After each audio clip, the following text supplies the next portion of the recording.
At 26, my life took a sharp, unexpected turn.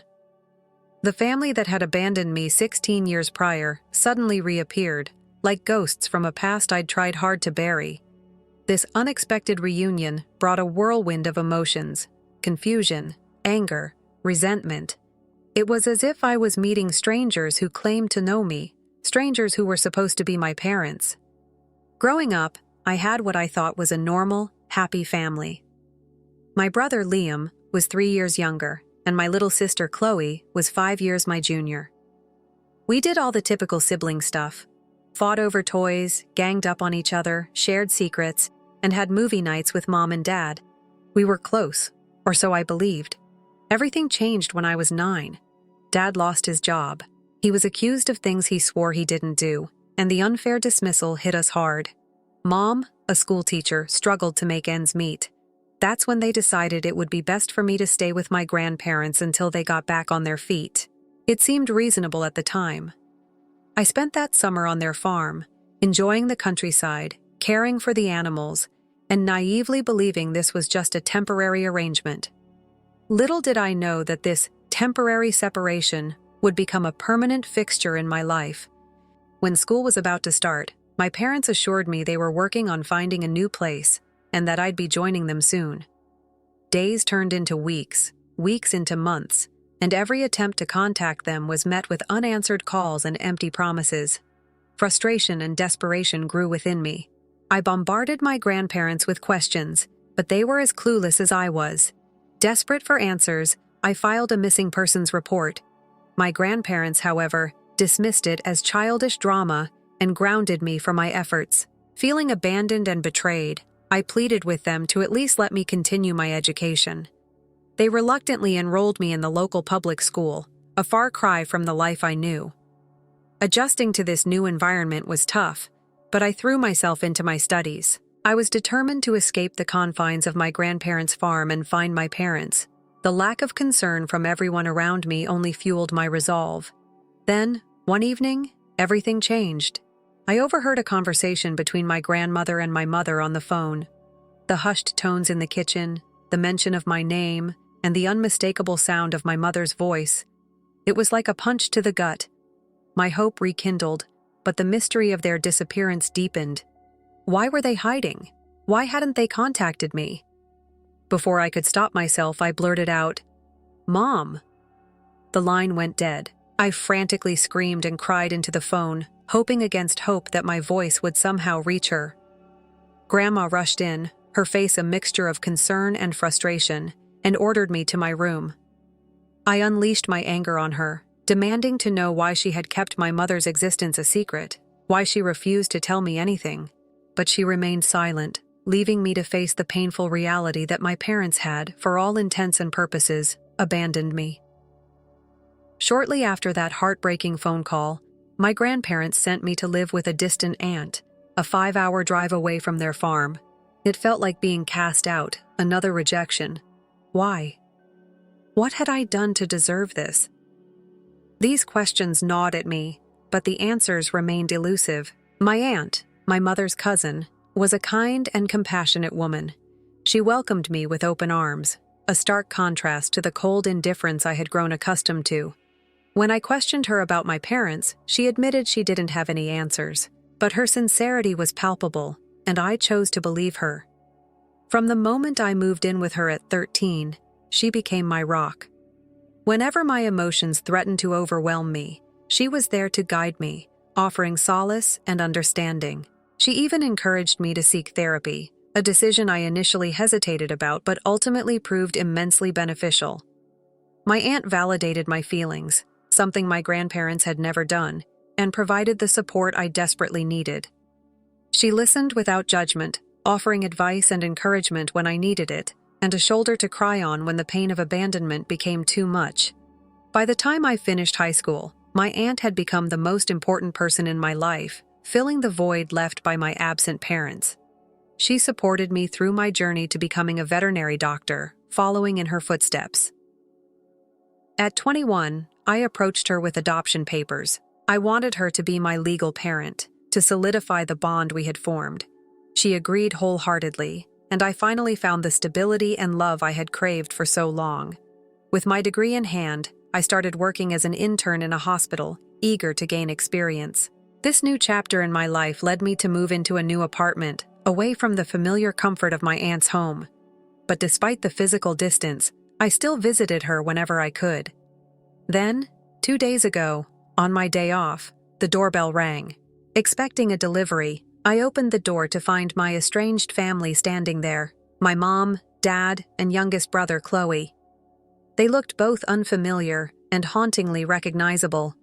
I was stunned into silence, unable to process the sight of them after all these years. They handed me an envelope containing a letter from my grandparents. According to the letter, I had allegedly run away from their home, refusing to maintain contact, causing them immense emotional distress.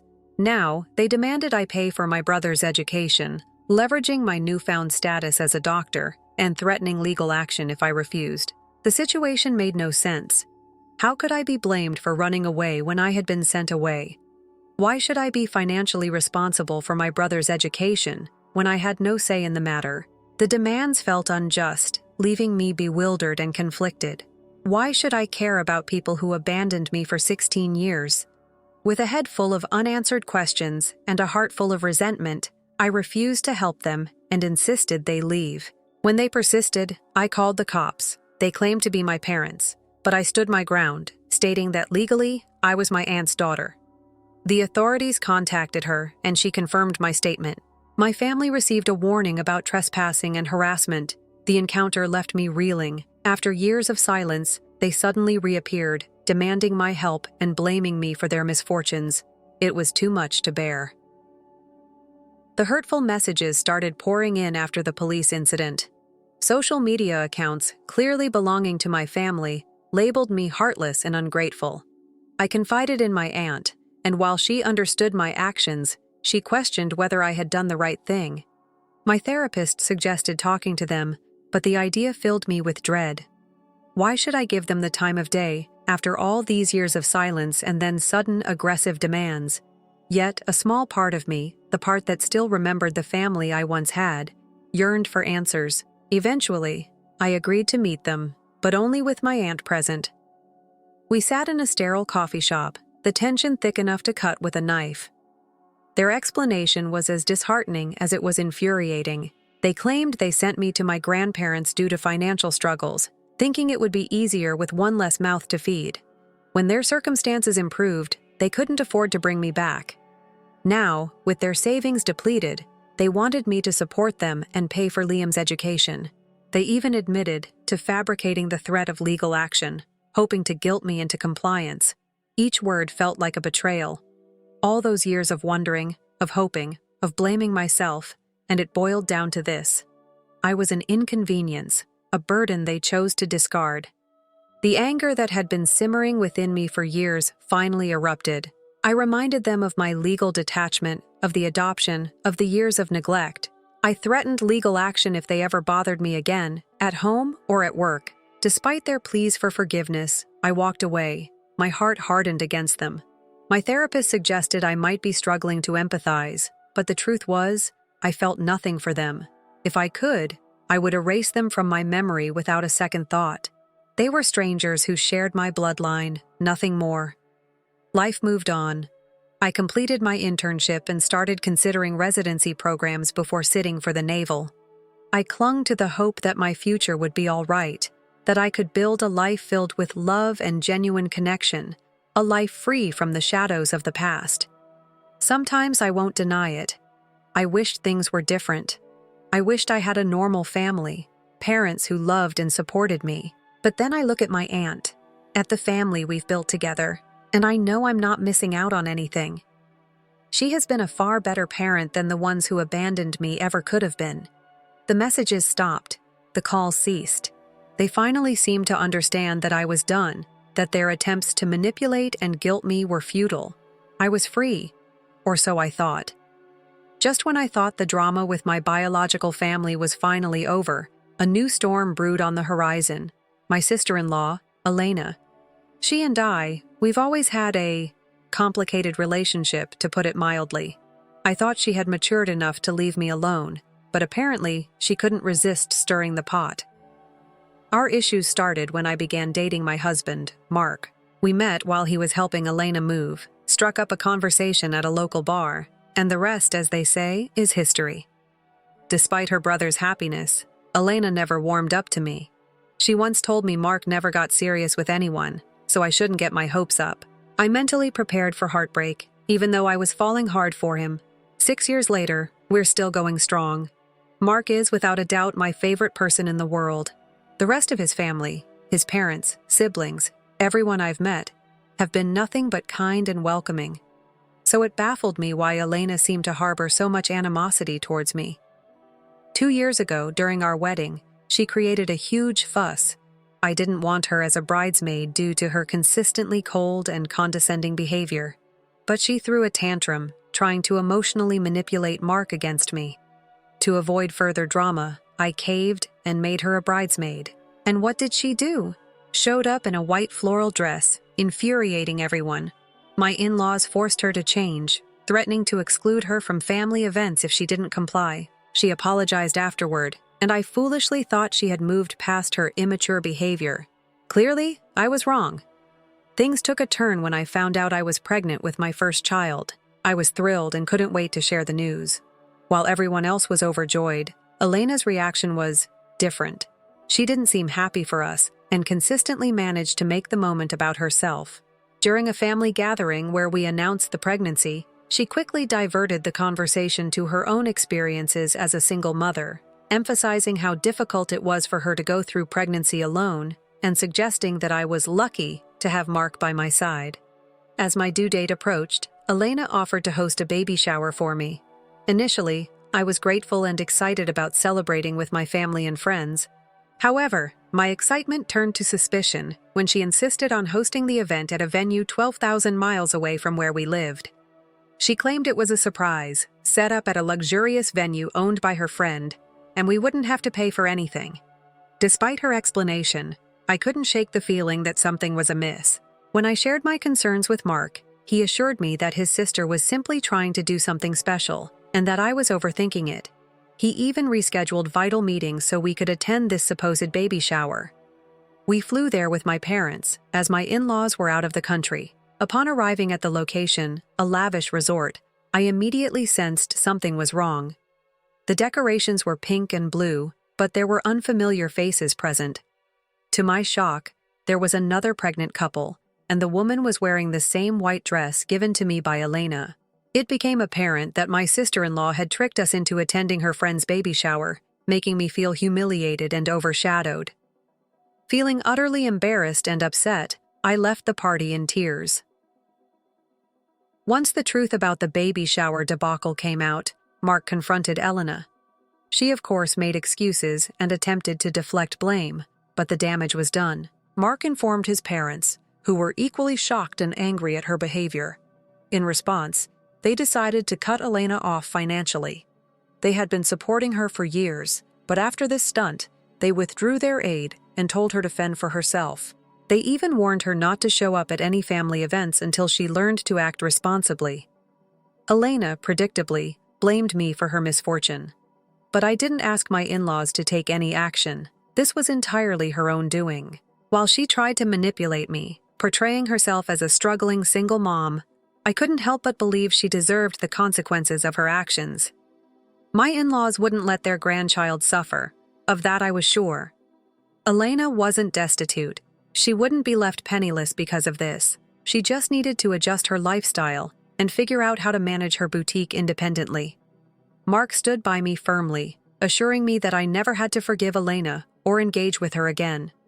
He apologized for not intervening earlier and taking stronger measures to keep her away from me. My kind mother-in-law, bless her heart, planned a genuine baby shower for me, promising a delightful celebration where I could focus on the joy of our upcoming child, forgetting about Elena's antics. But of course, Elena couldn't let us have even that. Uninvited, she crashed my baby shower. The day started perfectly. My mother-in-law had beautifully decorated her backyard, delicious food and drinks were served, and we were happily chatting with friends and family, opening gifts. Then Elena arrived, having found out about the party through social media. She exploded into a furious tirade, shouting that her parents didn't financially support her, but had no issue throwing a lavish party for me, someone she deemed unworthy of such attention. My mother-in-law, bless her patience, had had enough. She promptly escorted Elena out of the garden, apologizing to the guests for the disturbance. After the event, my in-laws apologized to me profusely, even suggesting I obtain a restraining order against Elena.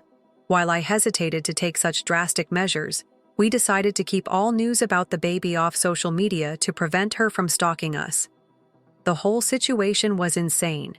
I couldn't fathom how jealous and immature she could be, ruining not one, but 2 baby showers with her antics. It's worth mentioning that my in-laws initially weren't supportive during Elena's pregnancy because she was having a child out of wedlock, which clashed with their traditional beliefs. They did come around after the baby was born, but it seems Elena still harbored resentment. I haven't heard from her since the baby shower fiasco, and my in-laws have expressed their intention to cut her off permanently due to her embarrassing behavior. Frankly, I've reached a point where I don't care anymore. I just want this ordeal to be over so I can focus on myself and my baby. It's astonishing how entitled and childish she can be, sabotaging such beautiful events. She disrespected not only me but also her own parents and friends, showcasing her true colors as a deeply flawed and immature individual. I don't intend to waste another thought on her. The dust has settled, the storm has passed. The chaos that my biological family and Elena brought into my life has subsided, leaving behind a sense of calm, albeit a fragile one. I'm learning to navigate this new reality, focusing on the positive and letting go of the negativity that once threatened to consume me. My baby is due any day now, and the anticipation is both exciting and nerve-wracking. Mark has been a rock throughout this whole ordeal, his love and support unwavering. He's attending every doctor's appointment, reading parenting books, and preparing the nursery with a dedication that warms my heart. My aunt is equally thrilled. She's already knitting tiny sweaters and booties, her eyes sparkling with joy every time she talks about the baby. She's going to be an amazing grandmother, I just know it. We've decided to keep the baby's gender a surprise. We want the moment of birth to be filled with wonder and discovery, free from any preconceived notions or expectations. Whether it's a boy or a girl, we'll love them unconditionally and raise them in a home filled with love, laughter, and stability. Something I was denied for so long.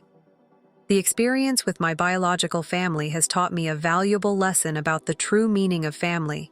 It's not about blood ties or shared history.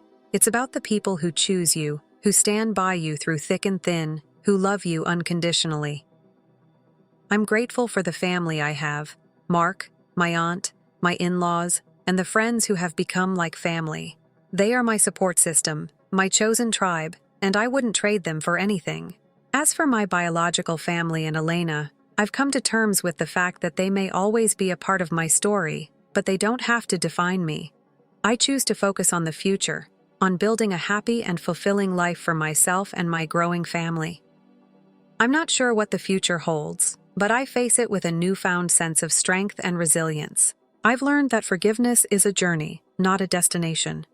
Maybe one day I'll be able to forgive those who hurt me, but for now, I'm content with letting go of the anger and resentment, focusing on healing and creating a life filled with love and joy. This is my story, my truth. It's a story of abandonment, betrayal, and resilience. But most importantly, it's a story of finding love and acceptance in unexpected places, of building a family that truly cherishes and supports me. And for that, I am eternally grateful. Story 2. It was difficult to grow up as Victoria Hamilton's daughter. Every move I took and every breath I took was meticulously tracked and evaluated. Before I could even walk, my father, the CEO of Hamilton Industries, had a plan for my whole existence. "Charlotte, darling," he'd say, adjusting his perfectly press or massive. "A Hamilton never settles for second best." Our Beverly Hills house served as evidence of that way of thinking. 28 rooms of precisely chosen luxury, each one shouting wealth and power. However, it seemed less like home to me and more like a golden prison. I had meticulously followed my father's plan by the time I was 25. Eli, the heir to Winchester Technologies, and my father's hand-picked candidate for my marriage, is a Harvard Business School graduate, a junior executive at Hamilton Industries, and engaged to Bradley Winchester. There was just one minor difficulty. I had fallen deeply and irrevocably in love with someone else. When my Ferrari broke down on the way to work on a dreary Tuesday morning, I met James Mitchell. He was the mechanic who came to my rescue, arriving in a broken-up tow truck with a smile that made my heart skip a beat. "It appears to be your timing bolts." He wiped his hands on his faded pants and muttered, "Shock. It will require several hours to fix, but I can do it." I decided to wait at his tiny garage rather than calling an Uber because of his sincere brown eyes and the way he explained everything without being condescending. My life was irrevocably altered by that choice. I learned that James wasn't your average mechanic over cups of awful coffee from the vending machine. He had excelled in engineering school and graduated first in his class. He had the option of accepting a comfortable corporate position, but he preferred doing manual labor, problem-solving, and improving things. Life is too short to waste it on things that seem excellent on paper alone. His eyes were sparkling as he informed me. For the first time, those words struck me like a lightning. Some people have expressed exactly how I felt my entire life. One coffee led to another, then supper, then stolen moments whenever I could leave my claustrophobic life.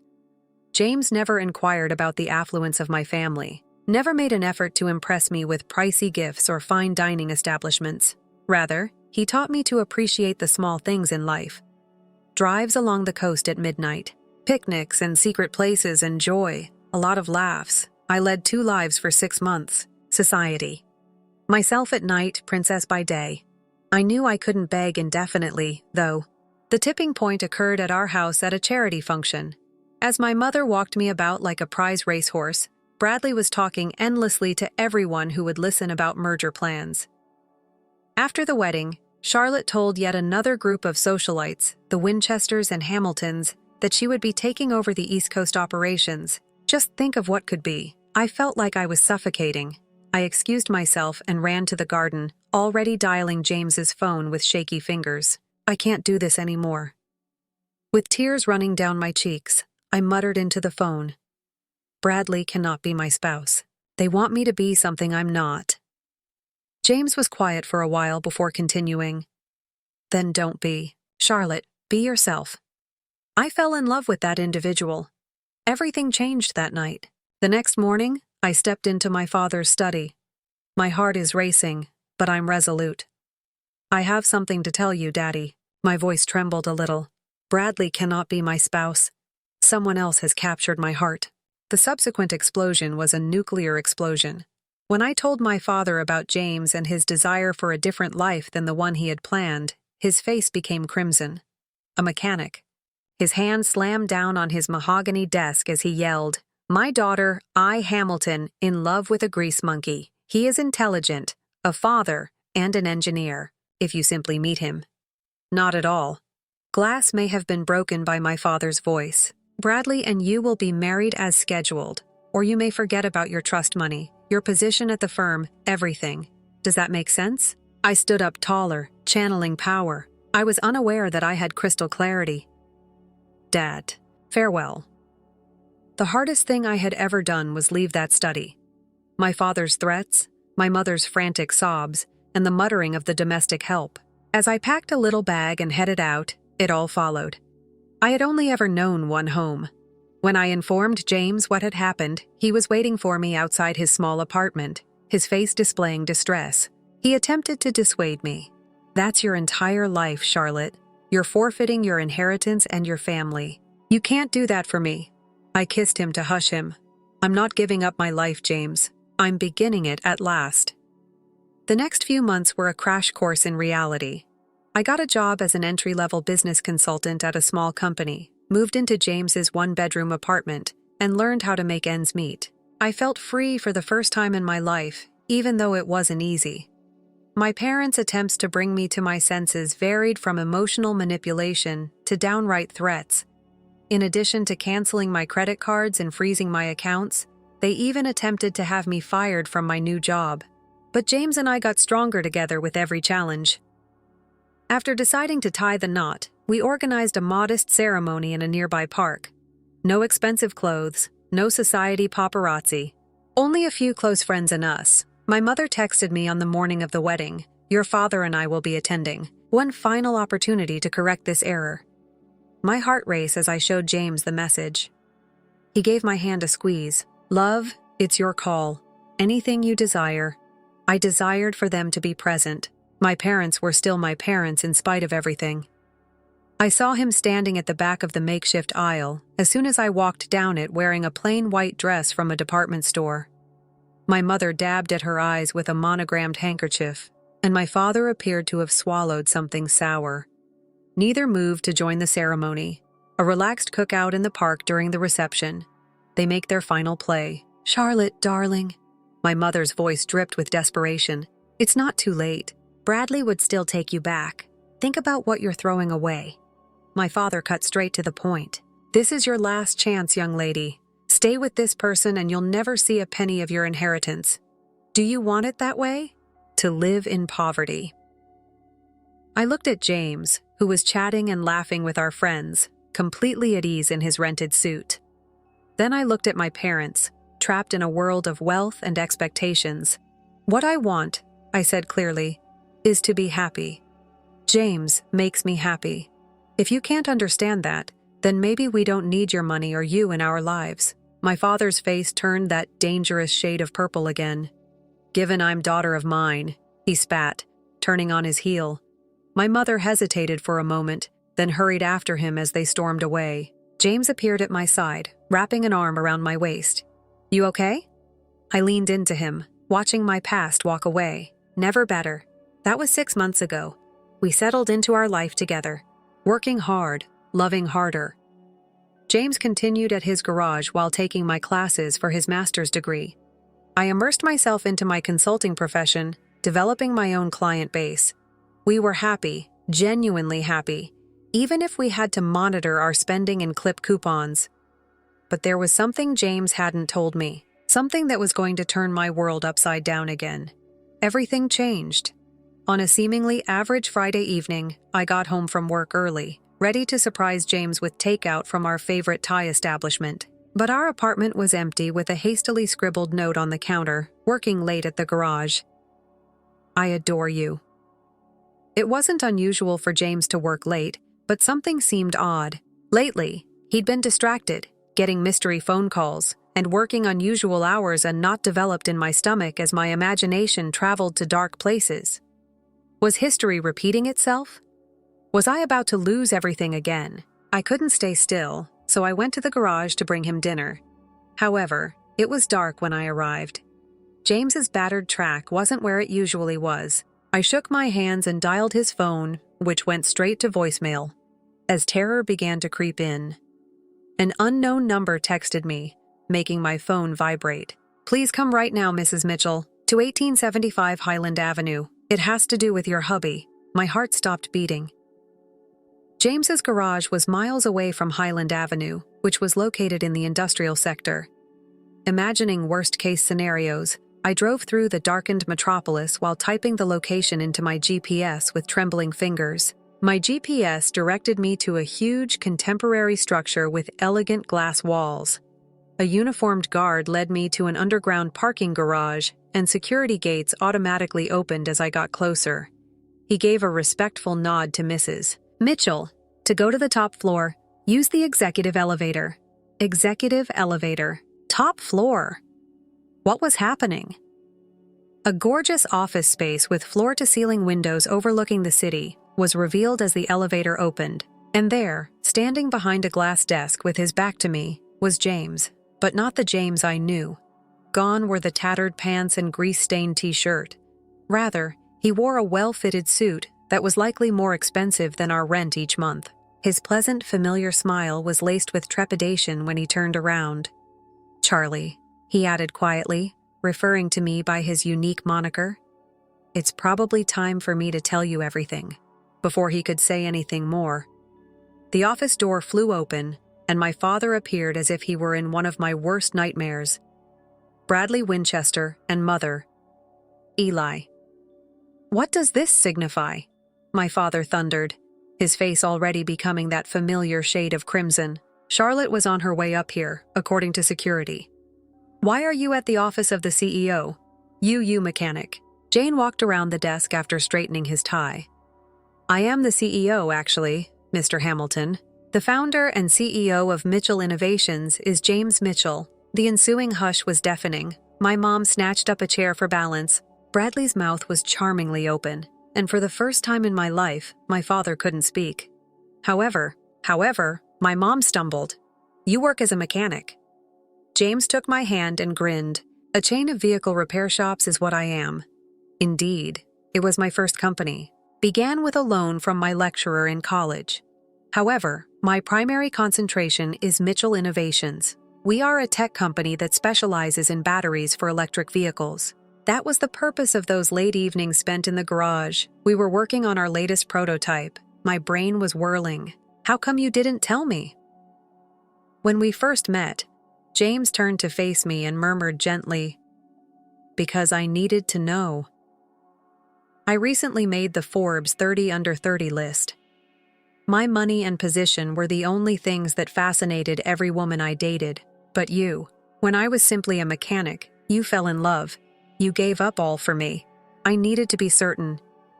My father mumbled, his business sense finally catching up. Mitchell Innovations. The company that just revolutionized electric vehicle battery technology. The one every major car manufacturer is fighting to partner with. Is that you? James nodded. Last week, our market value reached $12 billion. Not exactly territory of Hamilton Industries. However, we're making progress. The look on my father's face made me giggle. All those months of looking down on my poor spouse and James had been establishing an empire right beneath their noses. And now, James went on, his tone becoming more acerbic. I want to talk about the way you handled your daughter. By the way, the woman recently rose to become one of Mitchell Innovations' biggest shareholders. My father's face went white when she married me. For years, Hamilton Industries has been attempting to enter the electric car industry. Having a connection to Mitchell Innovations would have been a game changer. Look here now, my father blustered, attempting to retake control. By disarming Charlotte, we were only acting in her best interests. James's voice was steel wrapped in silk by trying to get her fired. For weeks, she was forced to cry herself to sleep. Daddy, I have found my voice. That's what you always taught me. Hamilton never accepts second place. No, I didn't. I married the most accomplished, caring, and intelligent man I've ever met, and I didn't know about any of this when I did it. Charlotte, sweetie, my mother stepped forward, arms spread. We were mistaken. Now we can see that. Come home, please. I glanced at my amazing husband, James, who had allowed me to fend for myself, and then around the lovely workplace. Support myself. Get more powerful. Mom, I'm home, but if you want to be part of our lives, you'll have to accept us on our terms. No more manipulation. No longer control. My father looked like he was choking on something particularly unpleasant. And what about Hamilton Industries? James smiled. Well, sir, we've actually had several offers from your competitors for exclusive partnership ups. However, I reasoned that we might think about a different arrangement because of the family connection. If you want to talk about it on an equal footing, the next hour was surreal. While my mother fussed over my awful apartment and insisted that we move into a proper home, my father and James discussed business. Somewhere Bradley had sunk, most likely to lick his wounds. I finally asked James the question that had been on my mind later that evening when we were back in our tiny apartment. Why continue to work in the garage? Why live like way when you have billions? James drew me in. The garage keeps me grounded. Reminds me of my beginnings, as well as this apartment. These months with you, they've been the happiest of my life. We created it ours together without any silver spoons or trust monies. Tears welled in my eyes. I love you, a sneaky billionaire. He laughed. I love you too.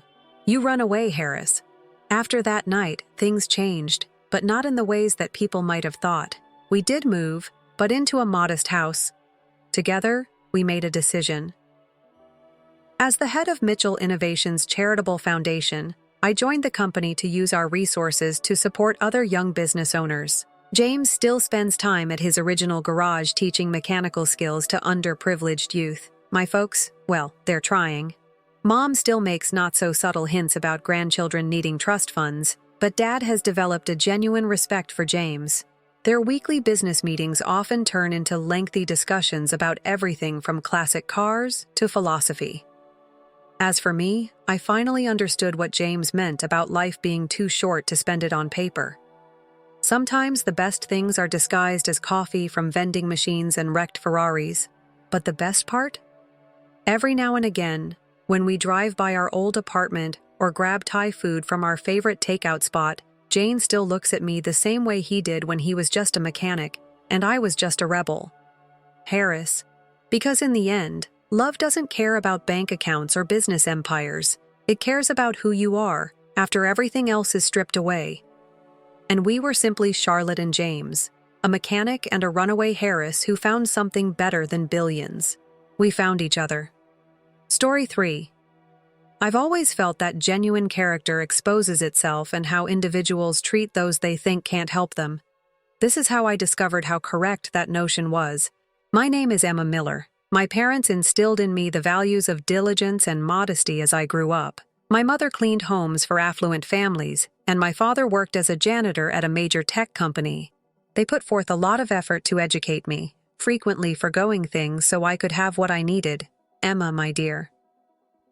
After years of cleaning, my mother would comment that her hands were rough. The one thing that no one can take away from you is knowledge. Those comments resonated in my head while I pushed my way through college, studying finance and computer science. I went to courses during the day. Like my father, I cleaned offices at night. However, I persevered because of a secret. I was creating a cutting-edge financial tool that would be able to forecast market patterns with previously unheard-of precision.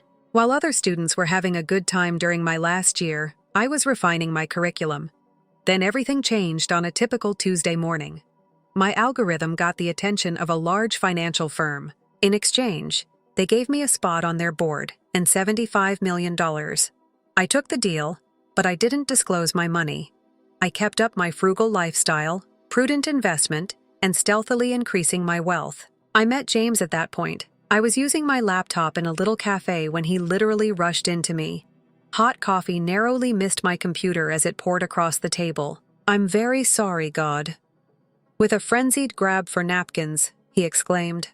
I laughed at his sincere concern. I helped clean up and told him everything was all right. "My name is Emma James. Let me buy you another coffee, please. The least I can do is this." Supper came after one coffee, and more came after supper. James was amiable, humorous, and surprisingly grounded. He was a high school teacher who was driven to improve the lives of his students. When he proposed 6 months later, I said yes without hesitation. I then got to know his family. My mother-in-law, Patricia, resided in a large home in a posh area. She had a good legacy from our first meeting because her husband, Robert, had died years earlier. She made it plain that I wasn't the son she had in mind. She eyed me over her wine glass and remarked, "A cleaner's daughter. How charming. I assumed you were seeing Caroline, the beautiful doctor's daughter. James, my dear." "Mom." James issued a warning, but every family get-together established the tone. Patricia always reminded me where I belonged. She'd asked me to help the catering crew, stating I feel more comfortable in the kitchen. She would dismiss James's defense of me as an attempt to make Emma feel comfortable. The same fabric was used to cut my sister-in-law Amanda, her kid, a prosperous real estate representative. She never passed up the chance to show off her accomplishments or to remind me of my modest upbringing. "And," she would say sweetly, "my dear, I have several clients searching for a cleaning service. Shall I provide your mother's number to them?" I accepted it all, in part because I was aware of my affluence, but primarily because I wanted to see people for who they really were. Under the table, James would clasp my hand and apologize in hushed tones for his family's actions, but he never really confronted them. They were unaware that I was making preparations of my own. I've been purchasing houses in the city in secret, including a few in Patricia's affluent area. I paid $12 million for the home next door to hers, which had been on sale for months through a number of sham corporations. Patricia's home was about to host a 3-day yearly family reunion that brought together cousins from all across the nation. But this year would be different. A week prior to the reunion, James Honey Patricia made the announcement about the meal. The guest rooms are set up by myself. Will you remain in your previous room? Of course, and I can utilize the basement. We need the excellent rooms for relatives who genuinely contribute to our meetings. James made an uncomfortable change. Emma is my wife, Mom. Additionally, she should be appreciative of whatever accommodations she gets since she is my daughter-in-law. Patricia jumped right in. Besides, considering her history, she's probably accustomed to far worse. I just grinned and replied, Patricia, the basement will be all right. If only she had anticipated it. On a Friday, the reunion got underway. As family members came, Patricia's circular driveway was crowded with cars. I poured beverages, assisted with baggage, and put up with the typical derisive remarks about my upbringing. After everyone had gone to their opulent guest rooms that evening, I carried my little luggage down to the basement. There was a tiny cot in the corner of the musty, chilly basement. I heard laughter drifting down from above as I sat on the creaking bed. Through the vents, Patricia's words could be heard clearly. Isn't it amazing that she took the basement without complaining?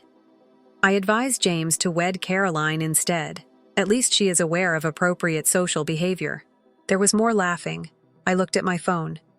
My property manager has sent me a new communication.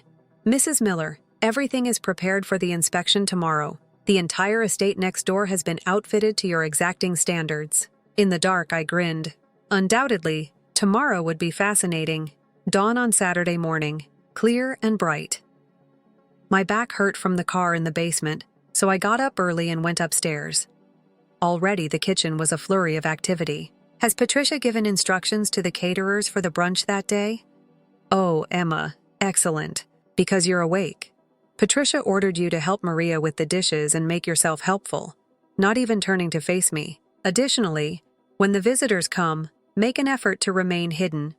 Some extremely significant individuals are arriving today. James came into the kitchen, and I caught his glance. He reached for his coffee, looking hurt but saying nothing. My shoulders straightened at the familiar pain of his quiet acceptance.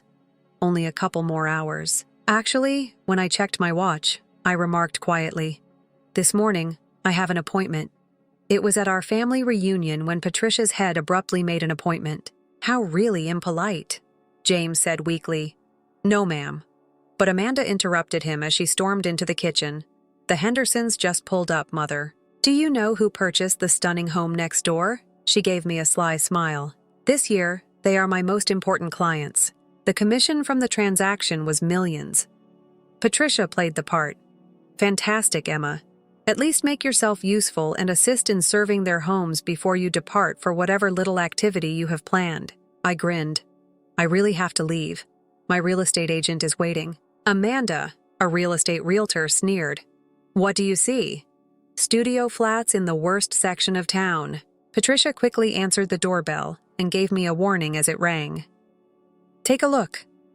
I trailed the party into the opulent lobby, where a chic woman in a dapper suit was waiting. She smiled right at me and said, "Good morning, Mrs. Miller. The home is prepared for your last look." There was silence in the room. Patricia froze her well-manicured grin. "There must be a mistake," she said, laughing artificially. I stepped up and confirmed, "Emma? Isn't Emma Miller?" Owner of the neighboring mansion. The glass of Amanda's mimosa fell out of her hands and shattered on the marble floor. "That isn't feasible. I used my shell company to handle that sale." "Yes," I said in a pleasant tone. "Your commission check was rather big, I think." James gazed at me. Halfway to his mouth, his coffee cup hung. "Emma, what's happening on?" "Maybe we should all take a seat." I pointed to the living room and made a suggestion. I have a fascinating tale to share. When everyone was seated, Patricia and Amanda sat like birds poised to soar on the edge of their chairs. Calmly, I stated, "I started 7 years ago and created a financial algorithm that sold for $75 million. My investments have multiplied that many times over since then. I own a lot of properties, including the mansion next door. But you gave us time to reflect. I was the daughter of a cleaning lady who married above her station, Patricia sputtered. I was done. Yes, I did. And the way you all treated someone you believed to be beneath you shows me precisely who you are. This is ridiculous. Amanda got to her feet. Her face glowed. Mom, she is obviously lying. The realtor I worked with cleared her throat. Mrs. Henderson, I can guarantee you that Mrs. Miller has flawless credentials. She really holds a majority stake in the development firm that constructed the entire community. Patricia's face had become white instead of crimson. This home and the whole neighborhood. Quietly, I affirmed. It was officially still part of your late husband's estate when I purchased it last month. Yesterday the paperwork was completed. The ensuing silence was deafening. James had slumped into his seat, a look of surprise and awareness covering his face. You mean? Patricia shook her voice. This is no longer my home. I own it, I said plainly. Similar like the basement where you forced me to sleep the night before. Amanda sprang to her feet. She can't do this, Mother. We will take it to court. Feel free to give it a try. I answered. My attorneys have made sure that everything is completely lawful, but for now, I'd prefer you both to leave my house. Go? Patricia let out a gasp. But where am I going? I call this place home. Were you at home? I rectified. Do not be concerned. I've made arrangements for you to stay temporarily. In the building where my parents were janitors, there is a little flat available. The basement apartment is said to be especially comfortable. The family gathering had turned into mayhem. Some of the relatives seemed astonished as they whispered to one another. In private, some were happy to see Patricia's pride decline so much. At last, James was able to speak. Why didn't you tell me, Emma? Quietly, he asked. I looked over at my husband. Would it have changed anything? If he had known I was rich, would you have resisted your mother's treatment of me? Because we have more serious issues if the only way to gain basic respect in this family is to acquire money, as well as my sleeping quarters. She cleared her throat, the real estate agent said. Mrs. Miller, shall we begin with the examination of your new property? Yes. I stood up and said, Patricia, I'll have my employees assist you with packing. You must leave the property by tomorrow night. Patricia's voice came abruptly honeyed and begging as I approached the door. Emma, please, we can talk about this. After all, we are family. I stopped in the doorway and looked back at her family. Patricia, let's talk about family. You put me at the children's table last Christmas and explained to everyone that it was because I wouldn't know how to act at the adult feast. You unintentionally left me out of James's birthday celebration last month. And just yesterday, you forced me sleep in a basement because you felt I wasn't good enough for a decent room. It wasn't my intention, she stumbled. Yes, I responded firmly, you did. Every insult, every snub, every attempt to make me look bad was meant by you. Patricia, you demonstrate your true self to me. Now I'm showing you precisely who I am. As I left, the sound of my heels clicking on the marble floor reverberated throughout the quiet house. Behind me, head held high. I could hear Patricia's cries and Amanda's heated shouts, but I didn't glance back. The weeks that followed were a whirlwind of emotions and action. Despite some drama, Patricia and Amanda moved out as required. Naturally, they engaged attorneys, but every deal was guaranteed, just as my legal team had anticipated. James was left to make his own decisions once I moved into the mansion next door. I was able to reflect about our marriage and what it meant to make a life with someone who couldn't defend you because of the distance. About a month after the disclosure, my security team warned me of a visitor one evening. I had never seen James so unkempt as he stood at my front door. Can we have a conversation?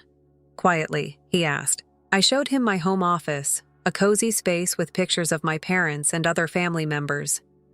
30 years after the event. James sat down and stared at it. I've been thinking a lot, he said. Almost anything, about us. I've also been seeing a therapist. I waited for him to finish speaking. Emma, I let you down. Every time I let my mother to treat you like you were less important than the rest of us, not only during the reunion. I was maintaining the peace, I assured myself. In reality, though, I was simply acting cowardly." "You were indeed." Softly, I consented. He winced, but proceeded. "The problem is that I kept wondering why you kept your achievement a secret from me. Then I recalled your mother's remark about your father being a mere janitor from last Thanksgiving. I also chuckled. In fact, I laughed." His eyes welled up with tears. "Wasn't that when you were supposed to inform me?" I gave a nod. "I had the paperwork in my bag. However, I saw that you were exactly like them when you laughed at your own father-in-law." "I was," he said, "and I have to bear that disgrace. However, Emma, I want you to be aware of what has transpired since his departure." He straightened in his chair. "I resigned from my teaching position at Brighton Prep. This caught me off guard. James had spent years as a teacher at the esteemed private school. Instead, I accepted a position at Riverside High School," he added. "It's in your childhood neighborhood. The children there, they make me think of you. Wonderful, determined. They only need someone to have faith in them. What about your mom? She moved out, and I haven't spoken to her since. Her and Amanda's attempts to turn the family against you have failed. Sarah, a cousin, spoke out about how her mother had treated her when she married below her rank. Uncle Robert then related tales about her treatment of his second wife. It's similar to your bravery in confronting her, allowed others to express their truth." I absorbed this information, noting the changes in James. He appeared more grounded and in the moment. He said, "There's more. Your mom used to work at the community center, where I have been volunteering. Did you know that they offer a program that helps janitors and cleaning staff become more financially literate while also supporting its growth?" "James, why are you telling me all of this?" "Because I want to earn back your respect," he said simply. "You're the same kind woman who prepared soup for me when I was sick and helped me grade papers until midnight. Not because you're rich. Before, I wasn't strong enough to deserve you. I want to become someone who does." My phone buzzed before I could answer. It was Patricia's message. "Your mom is at the apartment complex. I told James she's demanding to speak with me." "Don't leave," he urged hastily. "In fact, I believe I do. Patricia was living in a basement apartment when I found her. Neither of us missed the irony. Her expensive clothing didn't match the concrete walls." "Hello, Patricia." I noticed how different she looked when she turned. The meticulously kept mask had shattered, displaying the insecure lady beneath. "Emma," she said, pausing as if she were having trouble speaking. "I understand now," she muttered at last. "Know what? How it feels to have your residence used as a yardstick, to be denigrated by others." Her hands shook. "Due to my changing address, I was unable to make a restaurant reservation yesterday." "Me? For 20 years I have been visiting there. Feels bad, doesn't it?" She gave a nod. She was crying uncontrollably. "I've been awful, not just to you, but to a great number of residents who were handled in the same manner as I did. My eyes have been opened." I responded softly that was the purpose. She gave it a quick glance. "That this wasn't only retaliation? You would have been destitute if you had sought revenge. This had to do with education." Patricia flopped down on the tiny couch. "Everything is gone from me. My son, my house, my position in society." I clarified that you haven't lost James. For the first time, he is choosing to be independent. Accepting that change will determine whether you lose him forever. How about you? With hesitation, she asked, "Are you no longer my daughter-in-law?" I looked closely at her. "Patricia, it is also up to you. It takes more than a few weeks of humility to bring about real transformation. Are you going to assist me?" Softly, she inquired. "I'm not referring to money. Help me become a better person, that is." I had never heard such true vulnerability in her voice before. I threw a dinner party 6 months later. Patricia was there, but instead of her typical fancy brands, she was dressed simply. She volunteered in the kitchen because she wanted to, not because anybody asked her to. When Amanda sought to rent one of my properties, I added a restriction that she had just begun volunteering at a women's shelter. We were still working on our marriage, day by day, James and I. He's shown his dedication to change not via spectacular gestures, but through continuous deeds and steadfast support.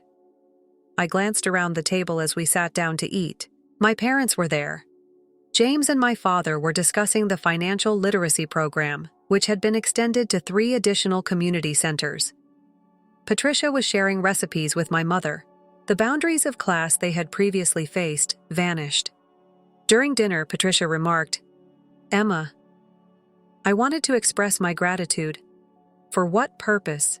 "For showing me that one's actual value isn't determined by their residence or desires. It's about how you treat others."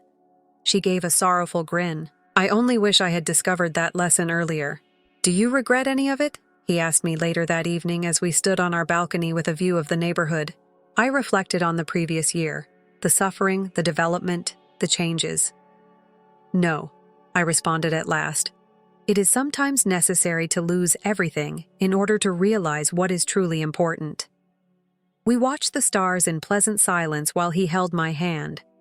From our position, we could see Patricia's flat in the basement. In the dark, its lights are pleasantly gleaming. It served as a reminder that sometimes giving someone the opportunity to improve upon themselves is the best present you can offer them. My investment team sent me a message on my buzzing phone regarding another successful algorithm implementation, but for once, I didn't verify it immediately. I was at last surrounded by people who recognized that some things were worth more than money. Story 4. My grandmother's enchantment in her small kitchen captivated me as a child. The smell of freshly made bread and pastries filled our little apartment every morning, attracting neighbors like moths to a flame. The most basic ingredients could be transformed into creations that delighted everyone who had the good fortune to taste them by her skilled and worn hands. "Do you recall this, Emma?" "Knead dough with rhythmic precision," she would frequently repeat. There is more to good meal than just flavor. The goal is to make memories. A treasured recipe book with her handwritten notes and secrets was left behind, and her words continued to resonate with me long after she went away. Even though I was only 16 at the time, I already knew what I wanted out of life. After graduating from culinary school 10 years later, I worked in a variety of bakeries for many hours. My dream fund grew with each paycheck, bringing me one step closer to starting my own bakery. It was not an easy road. Double shifts left my feet aching, my hands raw, but I didn't falter. I saw something. I met James at that point. He entered the bakery where I worked on a rainy Tuesday morning, looking for cover from the rain. He had a disheveled appeal from his askew tie and wetsuit, but his smile was the focal point of the room. Whatever has a wonderful scent. He raked a hand through his damp hair and muttered, "I'll take 2. I had just taken my famous croissants with lavender honey out of the oven. I put one on a platter and remarked, "You're in luck. The home has the first one." He chewed into it. His eyes widened with joy. "This is incredible. Tell me you're not married, please." I chuckled at his audacity. "Does it mean you're asking me out?" "Only if it's functioning," he smiled in response. Yes, it was. James was courteous, encouraging, and truly interested in my dreams, unlike anybody I've ever encountered. Unlike others, he didn't think my ideas to start my own bakery were unrealistic when I told him about them. Rather, he provided encouragement and insightful questions. Our romance took off right away. After 6 months, we were talking about getting married. Everything changed when I got to meet his family. James's mother, Patricia Chen, embodied high culture and old money. I felt out of place right first because of her well-manicured hair, fine clothes, and arrogance. She used her position as the property manager of one of the most prominent shopping malls in the city, Crystal Mall, as a weapon. So she began, drinking her wine at our first supper together. "Did you work as a baker?" "Yes," I responded quickly, trying not to be alarmed by her. "I've been putting money down to start my own bakery." The harsh sound of her laughter pierced the room. "Oh, sweetheart, what percentage of small businesses fail within the first year, particularly right now?" "James, you must be able to assist her in locating something more practical." "Squeeze my hand beneath the table, James." "Emma is so skilled, Mom. She is skilled at what she does." "She does, of course," Patricia answered with a condescending smile. "However, wouldn't it be preferable to have a wife who is able to go to board meetings and charity events? Someone who is compatible with our world?" I didn't answer, but her words hurt. "Robert, James's father, swiftly shifted the topic, which I later found out was his go-to strategy for avoiding conflict. 6 months later, James and I were married in a modest ceremony, in spite of Patricia's contempt. Patricia was disappointed at every opportunity, since it was not the lavish event she had imagined. I was secretly pursuing my ambition of opening a bakery when I had a fortuitous encounter with well-known real estate developer Marcus Sterling. Modify everything. I'm impressed. Amazing. My vision and business plan. Marcus offered to invest in my bakery, giving me the money to start a high-end bakery and cafe idea with space for expansion rather than simply a modest shop. Patricia worked at the Marcus and Crystal Mall, which neither James nor Patricia were aware of. She threw out my application for a spot as soon as it came over her desk. "Here's a bakery," she sneered. "This is not a roadside kiosk. This is a posh mall." She was unaware that Marcus had already given his approval for my tenancy. Her denial was a trivial formality. Construction of Sweet Heritage, located in the center of Crystal Mall, started 2 weeks later. When Patricia learned that her veto had been overridden, her rage was evident. She could do nothing, though. The night before the official opening, she paused at the look of smugness and contempt on her face. "Don't expect James to pick up the pieces when this fails, and it will fail," she added. Her voice was icy. With a grin, I suppressed the truth. "Patricia, I appreciate your concern. Would you want some coffee? The machines are being tested." Sweet Heritage welcomed a throng of excited patrons when it opened its doors the following morning. The sophisticated decor demonstrated the ideal fusion of history and contemporary, and the air was filled with the aroma of freshly baked pastries.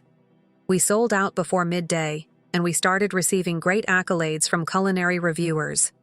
The bakery's success was greater than Patricia's displeasure, but I couldn't help but feel a little triumph when she hurried off that morning without telling Marcus about it. It wasn't only about disproving her. I wanted to prove myself correct. My grandmother's battered recipe book was in my apron pocket as I stood in my dream. I knew this was only the beginning. At the monthly tenant meeting of the mall, the situation escalated. Patricia had planned it for our peak morning hours, so I had to decide whether to attend or supervise the breakfast rush. I went to the meeting and grudgingly assigned Sarah to run the store. Patricia was saying as I slipped into a seat, "As you can see from these charts, there are now issues with foot traffic in the North Wing. Certain establishments—" She hesitated, her gaze latching on May air, generating congestion that frustrates our more established tenants. The boutique on our next door spoke out quickly. "In fact, we've seen a 30% increase in sales since Sweet Heritage began. While they wait for their orders, their customers shop." Through the room, there was a ripple of agreement. Patricia's expression became tense. Well, she gave it another go. "There have been concerns concerning smells." "Do you mean the aroma of freshly baked bread?" Someone laughed and broke the silence. "It's amazing. It makes the entire mall feel cozier, according to my consumers." "What about Patricia?" Marcus, who is calm, interrupted her from the back with a firm voice. The proprietor of the mall had been watching in silence. "We've heard enough, I believe. Mall traffic has increased, and Sweet Heritage has surpassed expectations. Maybe we ought to concentrate on more urgent issues." Patricia's lips were pushed when she sat down suddenly. She cornered me in the corridor following the meeting. She screamed, "I don't know how you fooled everyone. But this won't last. You're not worthy of my son or this mall." "Mom?" She was surprised by James's voice. He had come to have lunch with me. Patricia softened instantly. "James, sweetheart, I was simply worried about how much stress Emma must be under managing a company like this. You must want her to spend more time with her family." "Your constant interference is the only source of stress I experience," I answered calmly. "You dare," Patricia snapped. "My son's pleasure is all that's on my mind." "No," James interrupted in a caustic tone. "You're considering yourself. Emma has created something amazing. Why are you unable to just assist her?" Well-timed tears sparkled in Patricia's eyes. "You've turned against me, I see. A mother and her son are strained by what sort of woman?" "The sort who's altering your entire mall," Marcus replied as he walked over to Patricia. "Now my office." We saw them leave. James gave a headshake. Emma, I'm so sorry. I had no idea she was being that terrible. You're not to blame, I said, although I kind of wanted he had noticed sooner. Before I could continue, Sarah hurried up, panting. The review by Emma, the food critic, is now available. The review exceeded our expectations. Tremendous acclaim for our creative dishes, excellent service, and a friendly environment. By the evening, we had more clients than ever before, including several well-known food bloggers. Patricia didn't show up at the mall for several days. Gossip suggested to extended meetings with Marcus. I remained silent, awaiting the appropriate time. It happened at a family supper on Sunday night. Patricia insisted on hosting so that certain alterations could be discussed. Cryptic, she remarked. It was a stressful lunch. As Robert engaged in awkward small talk, Patricia picked at her food. She cleared her throat at last. She started by saying, "There have been developments at work." James scowled. "What's happening?" She spoke in a tense voice. "Mr. Sterling is making organizational changes. A new property manager with new ideas is being brought in by him." "What?" James cried out. Patricia said sourly, "But it seems like you've been managing Crystal Mall for years." "Someone has convinced them differently. Someone will recognize the possibility of something greater," I said quietly. Allies looked at me. "What are you saying?" Robert inquired.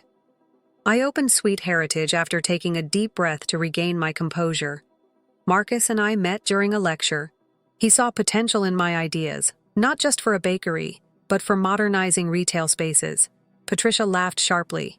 "You have big ideas and are a baker." I passed a folder over the table and responded, "Yes."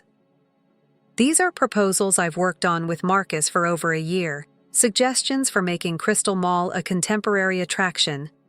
James's eyes widened as he opened the folder. Public areas and festivals throughout the year. "Amma, this is incredible. Absurd," Patricia sneered. "Marcus would never."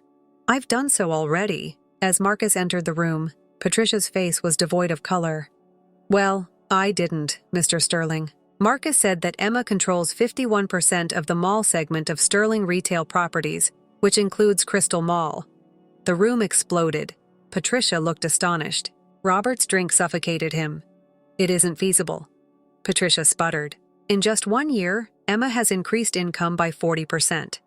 Marcus said that her tactics are changing the retail industry." Patricia said, "Are you taking over?" "No," I answered firmly. "For our expansion, you have been elevated to the position of Regional Operations Director. I also said that I'm assuming we can collaborate professionally." Patricia's astonishment gradually gave way to reluctant acceptance. "I could have miscalculated you." "You certainly did," I said. "So, what are you going to do now?" "Squeeze my hand as we walked away, James. I ought to have defended you earlier." "Yes," I said with a smile. "But what happens afterward is what counts." A silent contemplation descended upon me as we drove home. Patricia had been humbled, but I still had unanswered questions. Would her sudden acceptance of me last past the effects of the situation? What would that imply exactly? Because it had been prompted not by real change, but by necessity. The following day brought further difficulties. My everyday contacts were changed as word spread about the management changes in the mall. A few workers gave me respectful greetings. Others sent out tense looks that suggested they were afraid of what lay next. Yet beneath the surface, there was a burgeoning energy, the buzz of something fresh and promising taking shape. When Patricia returned, she had taken a week to come to terms with the turmoil. The enthusiasm for the new projects was unexpected. However, it appeared that she was more driven to prove herself to Marcus than to embrace the goal. It was progress, though. She made an appearance at Sweet Heritage before daybreak 3 weeks later. Uncertainty softened her normally perfect stance, and her high-end purse appeared more like a protective barrier than a fashion item. "We just need to talk," she said. Despite being wrist-deep in commando, I pointed to my office. 5 minutes. She waited, calmly observing while I finished the delicate laminating procedure. By the time we sat across from each other, the tension had deepened. Her gaze strayed across my office's shelves, stopping briefly on my grandmother's cookbook. "I am able to." She started by going over the plans for expansion before measuring the successes. The demographic data for the suburban locations is impressive. I gave a nod. Thank you. I waited for her to speak what she had truly come to say, so I said nothing. The pearls around her neck caused her fingers to worry. She spoke at last, her voice faltering. I must apologize to you. I didn't answer right away. I wanted to listen to her. When James presented you to us, I was biased. I thought the person I saw wasn't mine. I believed it might hinder my son's progress. I was completely mistaken. I was surprised by her openness, but I just asked. And now I see someone with vision and character, someone who picked Grace over me and used every chance to get revenge. You've created something truly remarkable, and I was totally wrong about you. I crossed my arms and reclined in my chair. And why did you decide against it? She answered quietly. You did. Your behavior, your fortitude, and this location, isn't it more than just a bakery? It is a dynamic illustration of what retail may develop into. That's the plan, I said. Transactions are no longer the only aspect of retail. Building relationships and experiences through storytelling is the goal. Her gaze strayed to the recipe book again. Almost myself, she replied, referring to the morning buns. Indeed, they make me think of the ones my grandmother made. Years ago, I misplaced her recipe. I took the book from the shelf and stood there. Do you want to witness the manufacturing process? Her gaze expanded. Tears are forming at the edges. You'd share that with me? Recipes from the family are meant to be shared. We have to start there if we want to make this work, I said. Patricia Chan wore an apron for the first time at the Sweet Heritage Kitchen that morning. Her first morning bun efforts were far from flawless. Uneven filling, asymmetrical forms. However, her smile was real and unguarded as she bit into her first creation. Patricia's early morning baking activities became a familiar sight during the ensuing weeks. After being stunned at first, the renters started to accept the concept. Slowly but surely, our personal connection blossomed alongside our professional one. A few months later, during the second Sweet Heritage location's grand opening, Patricia was showing her pals from the country club how to make croissants. Marcus, who was observing a scene, smiled and nudged me.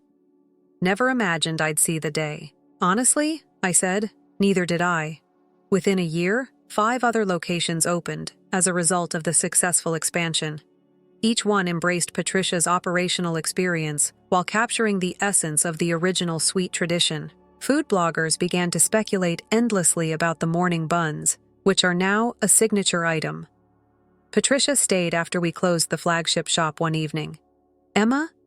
I've been thinking about your community idea, she added. Oh, what if we extended it?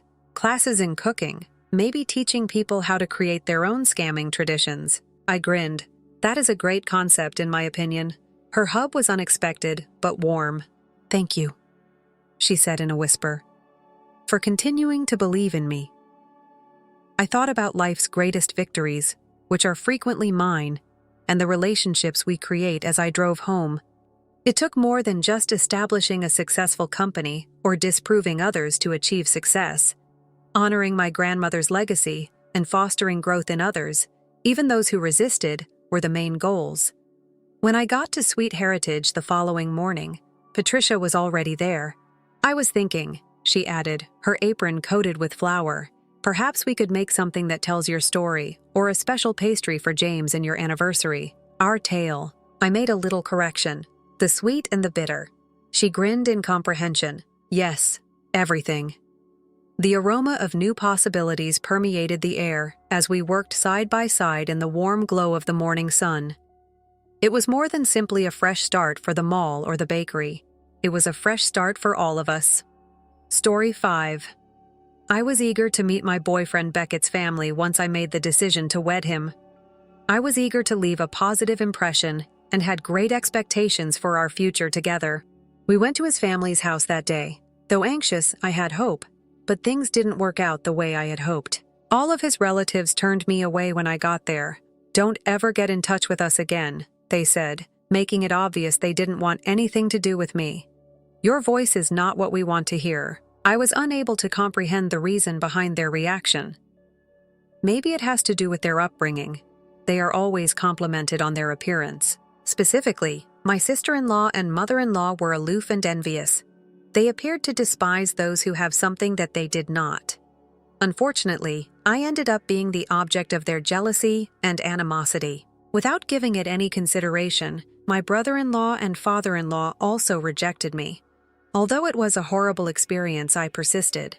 I was eventually able to exact delicious vengeance on them a few months ago, but in a way that brought me contentment and serenity. I'm Freya, and I'm currently 25 years old. Together with my spouse, our gorgeous child, and my loving parents, I have a contented and serene life now. However, we must go back 3 years to when I was 22 in order to comprehend how I got here. It all started when my then-boyfriend Beckett asked me to marry him. Because we both enjoyed watching movies, Beckett and I became closer while working for the same firm. On our days off, we frequently went to the movies together. Beckett was a quiet, kind person. Because he was nice, avoided confrontations, and was always prepared to overlook the errors of others, he was well liked by everyone at work. When Beckett asked me out, I was overjoyed since I had been eyeing him since I started working for the firm. Whenever I was having a bad day or made a mistake at work, I eagerly anticipated going to work simply to see him. Sometimes Beckett would listen to me and console me by chatting to me all night. I eventually came to the conclusion that I wanted to spend the rest of my life with this individual. One day, Beckett hoped to launch his own company, and I wanted to be there to help him along the way. I was ecstatic when Beckett asked me to marry him. I said yes right away. I'm excited about our shared future. We went to my parents' house the weekend following Beckett's proposal to tell them the news. Beckett and my dad had a great relationship. My parents were ecstatic about our engagement, and he even became close to my father over alcohol. They granted their approval right away, and I was quite happy to have met someone that blended in with my family like Beckett. It was time to meet Beckett's family the next weekend. I wasn't sure what to anticipate, because he hadn't talked about them much. I assumed Beckett didn't have a close relationship with his parents because he lived alone. Beckett assured me not to worry when he casually mentioned the possibility that his family could be a little strange the night before our visit. Despite my curiosity, I chose to ignore it. We got together the next morning and went to his family's house. I was anxious the entire way there, and I was taken aback to see a huge mansion-style home with a large garden when we got there. I was even more worried because it was obvious that Beckett had come from a very rich family. However, Beckett assured me that everything would be well with his typical serene and comforting grin. The first person to meet us at the door was his mother. She greeted me kindly and with kindness at first. She wore nice clothes, had gorgeous hair, and flawless makeup. Waiting were Beckett's father, brother, sister, and kids. Everyone smiled as they greeted me, and I began to unwind during supper. When we declared our engagement, his family appeared pleased. Even his mother and sister-in-law expressed their excitement over the addition of such a lovely daughter to their family. During our conversation, I discovered that Beckett's father had a prosperous business, which his brother was slated to eventually take over. The family's ladies were stay-at-home spouses who had elegant lifestyles full of pastimes like dancing and flower arranging. I was first struck by how kind they all appeared to be, but then Beckett's father asked me a question that completely altered my perspective. I've heard that you and Beckett are employed by the same business, Freya. Do you work there as a contract employee? I clarified that, like Beckett, I was employed as a normal employee upon my graduation from college. It seemed like a straightforward response to me, but the mood changed. After that, Beckett's family, particularly his mother and sister-in-law, showed a marked lack of interest in me. They were trying to find an excuse to condemn me, although I was unaware of this at the time. The family then began to treat me coldly and with a succession of subtly rejected behaviors, which ultimately resulted in their explicit rejection of me. Years later, though, I've gone past that hurt. I've moved past that phase of my life and am living a lovely life with Beckett, our child, and my devoted family. My father-in-law couldn't contain his delight once I received my Harvard degree. Whoa. Did you attend Harvard? That's incredible. You must have a lot of talent. That someone like you is marrying into our family makes me very proud, he remarked. Freya is amazing, Beckett remarked, grinning next to me. She is intelligent, quick-witted, and diligent. Being married to her is such a blessing. I was a little embarrassed to hear all the compliments, but I had put a lot of effort into getting to where I was. My ambition had been to attend a prestigious university such as Harvard. I had put in a lot of study time in high school, sometimes skipping sleep in order to meet my objectives.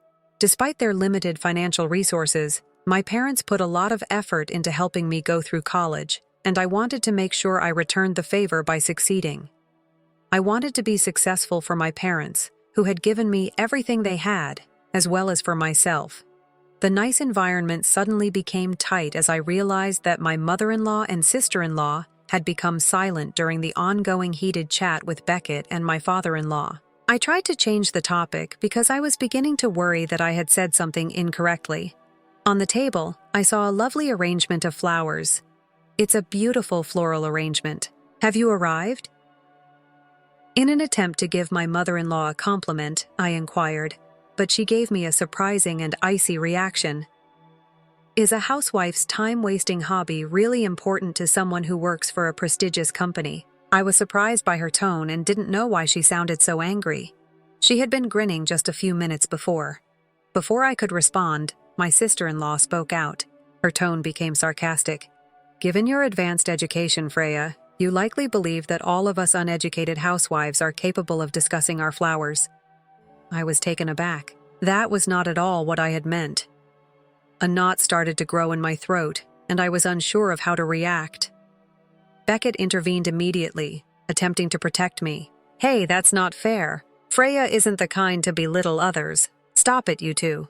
His remarks provided me some comfort, but I still felt apprehensive. I couldn't bring myself to apologize, primarily because I hadn't done anything wrong. So I kept my head down, thinking the talk would go on. Looking around the room, I observed that my father-in-law, who had been drinking since lunchtime, had fallen asleep on the sofa, snoring loudly.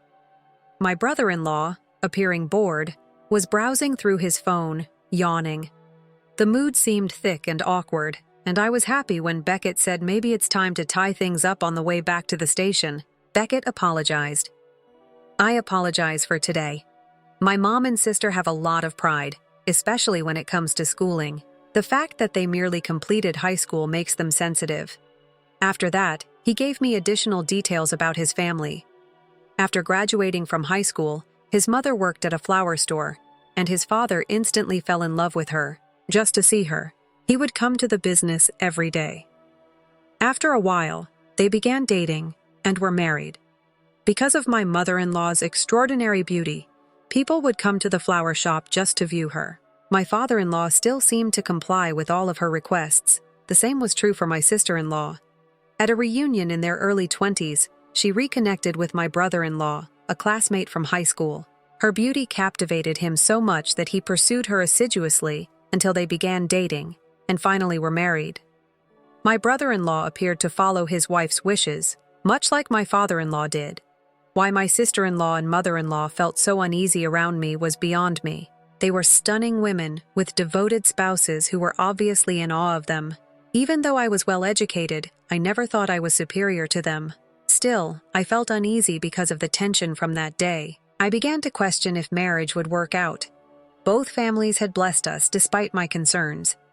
In the hopes that things might improve with time, we proceeded with the wedding plans. Don't worry, Freya.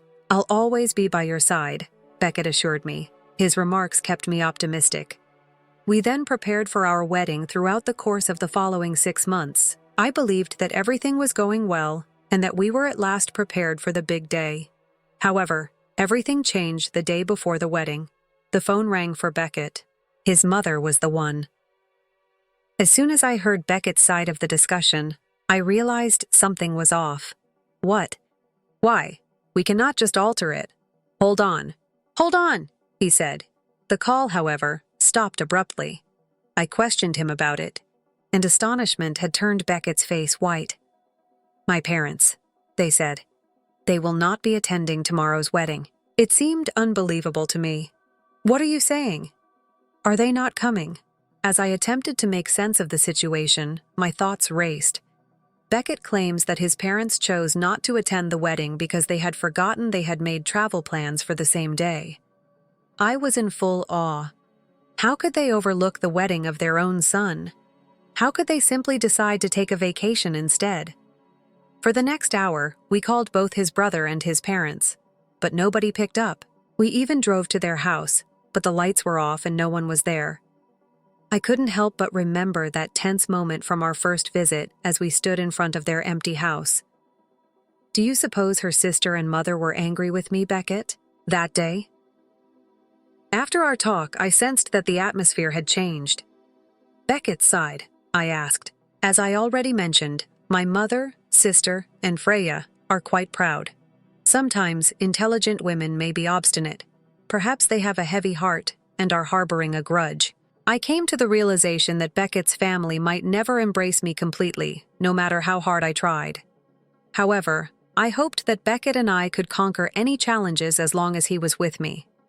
My dad and brother-in-law, Beckett said when I questioned him why even his father had decided not to attend the wedding. Both of them show their spouses a great deal of subservience.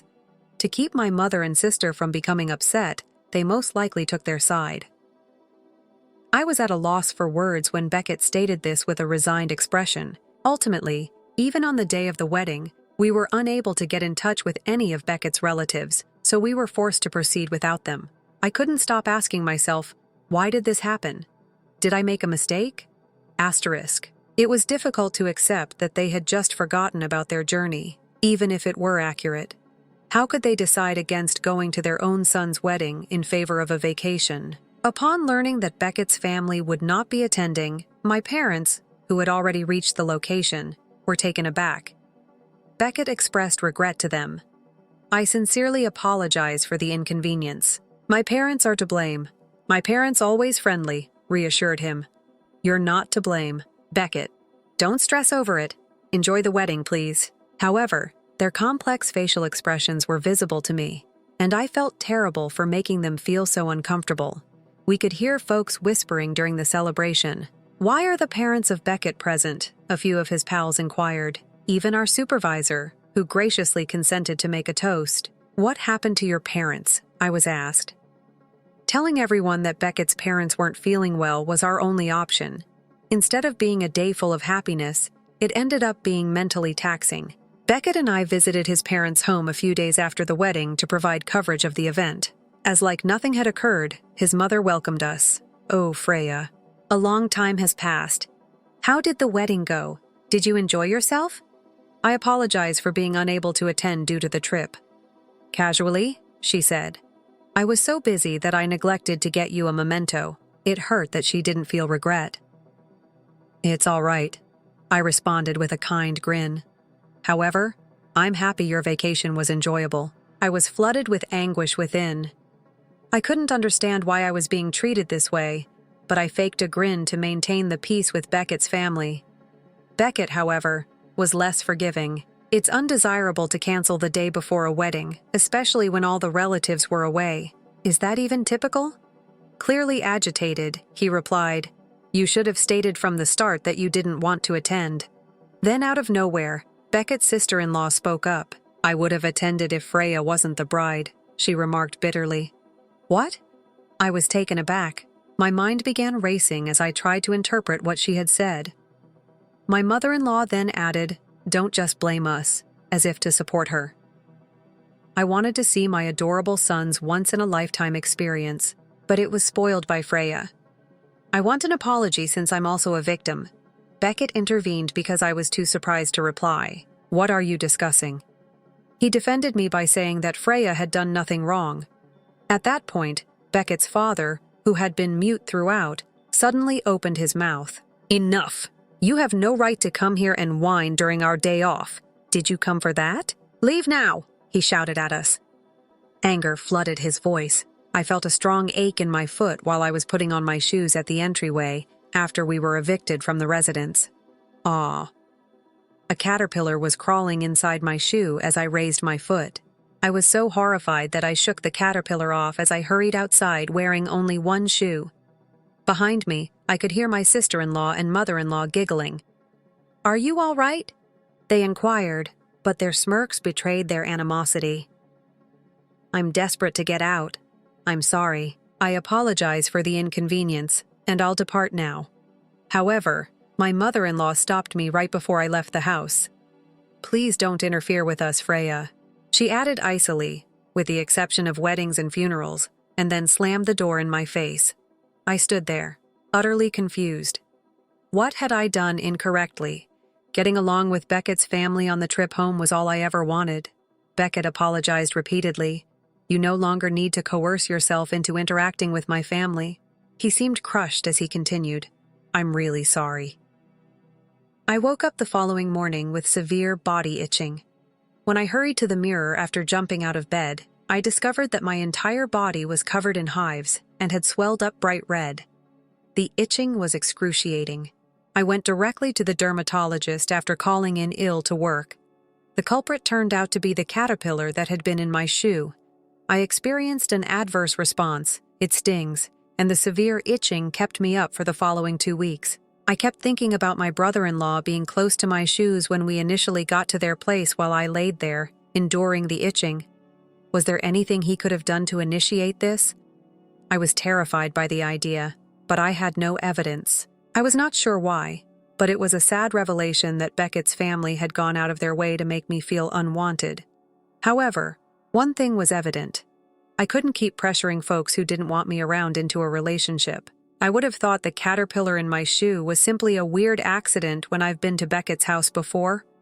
However, by then, I had lost all faith in his family. Beckett was sent to the hospital a month after the event because of ongoing stomach problems. I was so concerned that I had him take a day off and visit the hospital after he had been moaning about it for a week. The doctor suspected a stomach ulcer after testing, and they chose to admit him for more testing. I had to get the confidence to call Beckett's family, even though I knew I was not allowed to do so unless it was for a wedding or funeral. The telephone rung and I dialed his parents. I felt queasy, and my hands trembled. My nervousness increased as soon as I heard my mother-in-law's voice. Hi, this is Freya. I was anxious when I started. I apologize for the lack of communication, but Beckett has been admitted to the hospital. I wanted to let you know that the doctors believe it might be a stomach ulcer. She gave a disdainful and icy reaction. Isn't a stomach ulcer the result of overworking him? Don't phone me over such unimportant things, please. I'm occupied. I was taken aback. Trivial issue. Her lack of concern for her own son's health astounded me. Are you completely indifferent to Beckett? My voice trembled as I asked. She yelled, I don't want to hear your voice. I will clarify this. You are not someone I want anything to do with. If I have any concerns about Beckett, I'll give him a call. My brother-in-law abruptly took over the phone. You're too tenacious. Recognize the room. He hung up suddenly as the connection died, saying, I don't know if it's in the hospital or not, but it's annoying for you to keep contacting us. Something snapped within of me. Despite the fact that their kid was in the hospital, I was shocked by how callous they were in rejecting me once more. Even in this case, my mother-in-law had made it quite plain that I was not to get in touch with them. I was finished. No matter what, I would never get in touch with them again if they didn't want me in their lives. Fortunately, Beckett was not very ill. He healed swiftly with medicine when the physicians determined that the condition was a minor stomach ulcer after a few days of therapy. After I told Beckett everything, he remarked, Let's stop involving my family in our lives, and she seemed determined. Right now, Freya, you are the only person I care about. They are no longer my family if they are unable to accept you, even if our blood ties us together. After a year, Beckett realized his lifelong ambition of launching his own software sales company. I was really proud of him since he had been putting a lot of effort into achieving this goal, even before we were married. Even though it was still early, I was so delighted to see him realize even a tiny portion of his goal. When we brought a healthy newborn boy into the world a year after Beckett started his business, our joy increased. Being grandparents made my parents very happy. In spite of the 2-hour drive between our residences, they came to see us often, and every day was happy. We kept the birth a secret from Beckett's parents. It didn't matter since we assumed they wouldn't care. It wasn't until the COVID-19 outbreak started to spread over the world a few months later that we heard from Beckett's family. People were advised to stay at home during the declared state of emergency. I couldn't help but worry how Beckett's father's package tour company was doing after seeing how severely the tourism sector was impacted on the news. However, I then reminded myself that I had no control over it. In fact, the thought of his father's firm failing made me feel a weird kind of happiness. Although there had been some initial apprehension, Beckett's firm was doing well despite the economic slump. We were making more money today than Beckett had when he worked at his previous job. We were having a good time. But at this point, Beckett began to get a lot of calls from his parents. Even when he saw the calls, he managed to keep them from answering.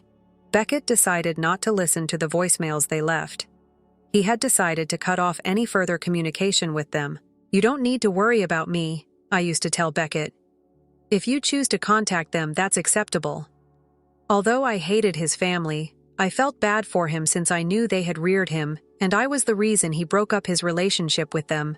But Beckett comforted me. "I've told you before, Freya. My parents are not the most important person in my life. You are. I can't consider them family if they can't accept you." It was comforting to hear such remarks. However, I was still apprehensive. Even if the familial ties were hurtful, it was difficult to fully let them go.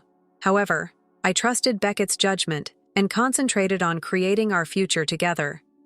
Nothing, not even his poisonous family, could undo the progress we had made and the joy we had worked so hard to earn. As Beckett ignored his parents' frequent calls, I experienced a mixture of relief and remorse.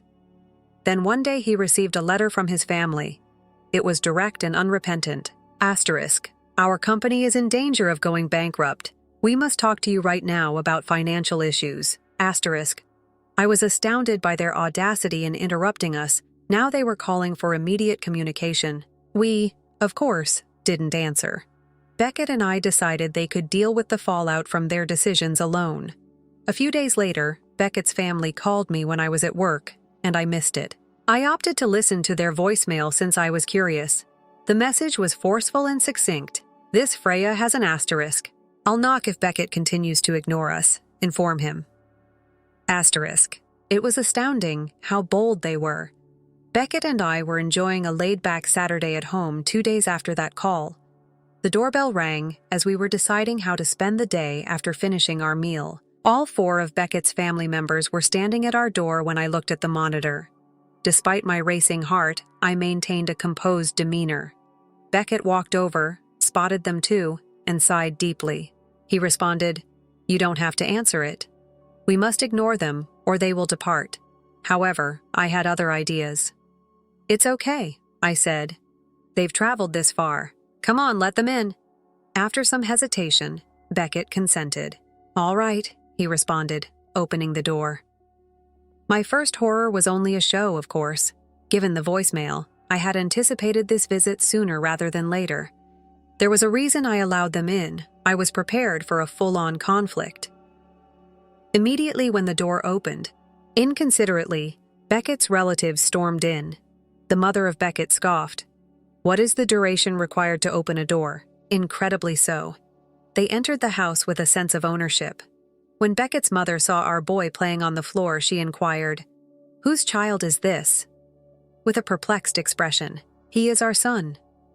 I gently answered, "But I didn't bother to tell you because you told me not to get in touch with you any longer. I assumed you wouldn't give a damn." She mumbled so cheekily that her face contorted with disdain.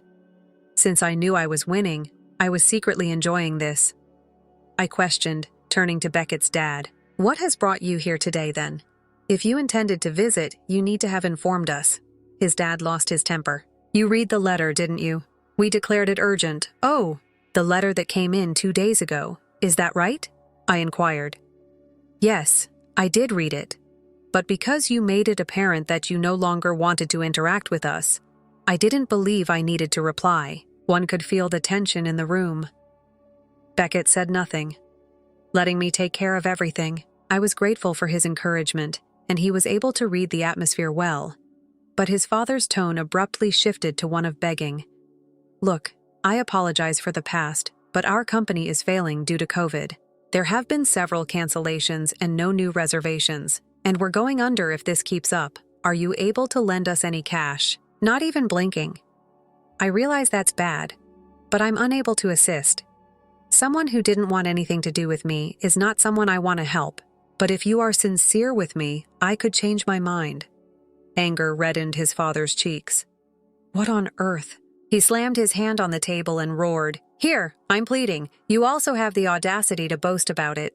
I wasn't afraid despite his attempts to terrify me, I said, remaining composed. You didn't need to plead, did I? You are free to depart at any time. His father's tone changed again when he saw his threats were failing. Please, I apologize. Please assist us. He yelled at the rest of the family to grudgingly apologize when I still didn't reply. They all four began pleading for assistance, but I refused to back down. Thank you, but no. I smiled as I spoke. My father-in-law's rage suddenly erupted.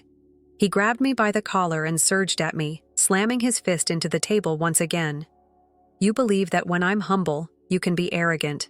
His face inches from mine, he yelled. Beckett intervened just as I was going to tell him to let go. Hey, Dad, he said sternly, don't touch Freya. His dad had a startled expression. When your own parents are pleading for assistance, you're siding with her. Beckett spoke in a calm yet determined tone. I am. Indeed. You caused this yourself. You cannot expect me to save you after treating my wife like trash. Now that Freya is a member of my family, I will not tolerate anyone touching her. The finality and weight of Beckett's comments appeared to linger in the air. His father released my collar, and his face took on a defeated look for the first time. With their former haughtiness gone, the remainder of the family stood in silence. At that moment, I understood that this was the pivotal moment. Beckett had made his decision, and they had no more control over us. Our family and our lives came first. Without saying another word, the four of them moved out the door. We watched silently as they left after Beckett wrapped his arm around me. We were both aware that they would not return. Beckett gave a solid response. Right now, Freya is the most significant individual in my life. Even if they are my parents, I can't care about them if they treat her badly. Furthermore, I don't need any flimsy excuses made for financial gain. Simply go if you are unable to offer Freya a true apology. My father-in-law appeared to lose his temper over it. He yelled as he hit Beckett in the face. Do you speak that way to your parents? Beckett stumbled backwards. Before I could even respond, blood began to trickle from his mouth. After my father-in-law kicked Beckett, he fell to the ground. What are you doing? I yelled. Quit! I hurried to remove him, but he angrily pushed me away, causing me to tumble against the table's corner. I felt warm blood on my fingertips when I touched the back of my skull after my head struck hard. The other three, my sister-in-law, brother-in-law, and mother-in-law, were stunned by the increasing violence and remained still. My father-in-law, still furious, started rifling through our living room while yelling, Where's the money? I stumbled to my feet, sprinted to the balcony, and shouted at the passers-by. Assist! Someone is attacking us! The police showed up in 5 minutes. As soon as they walked in. Immediately, my father-in-law relaxed and started acting like the victim. Officer, I apologize for the disturbance. I simply lost it when I saw my grandson. My daughter-in-law has been yelling gibberish and acting strangely. However, I took a step ahead. Despite the confusion, I spoke steadily. Arrest this dude, please. He has struck me and my spouse, and while he demands money, he has been wrecking our house. My father-in-law shouted when his mask abruptly fell off. I punched a hole in our wall without doing anything else. He was immediately arrested by the police without hesitation. My mother-in-law, brother-in-law, sister-in-law, and the rest of the family were also hauled in for interrogation. My father-in-law was thereafter detained for a while. Thankfully, Beckett's face only sustained a little cut and bruise, which went away fast. In contrast, my injuries was more serious. I had 10 stitches to close the incision on the back of my skull. I was happy that Beckett's family had finally ceased their incessant requests for money, but I also felt bad that they had been harmed by my attempt to provoke a fight with them. They appeared to be regretting what they had done. As I had expected, I later found out more about what had made them act so coldly toward me. When my sister-in-law and mother-in-law first met me, they both started to feel envious of me. My brother-in-law and father-in-law had been coerced into mistreating me. My brother-in-law was probably encouraging my sister-in-law out of resentment, which turned out to be the caterpillar in my shoe. I came to see the dangers of jealousy. It has the power to coerce individuals into performing unimaginable things. My in-laws, predictably, had no means of financial recovery. Their house was confiscated, and their business went bankrupt. They currently reside in a modest, low-cost apartment. Both my mother-in-law and father-in-law are getting close to 68 years old, and they have had trouble finding new employment. My brother-in-law never took his job seriously and would spend his days at the casino. Now that I'm almost 48, I have no genuine talents. He works part-time at a convenience shop and is having financial difficulties. My sister-in-law, who has always been a stay-at-home mom, is likewise having difficulty maintaining a job. She is unable to maintain a part-time work for very long because of her self-centered nature, which causes her to gripe about every job she accepts. She's currently pent up at home, apparently unwilling to move on after that tumultuous event. Being the only kid, Beckett suggested that we move in with my parents once my father retired. As they grew older, he worried about their health. It has been one of the finest decisions we have ever made to move in together. Since I've gone back to work and my parents look after our baby throughout the day, I can now peacefully juggle parenting and my profession. I am completely devoted to Beckett, my devoted husband, my encouraging parents, and our cherished kid. There is so much joy in life with them, and I am reminded daily not to take it for granted. I've come to genuinely value the warmth and affection I currently have as a result of all the hardships and difficulties we've encountered. I've always desired this life, and I'm really thankful for it.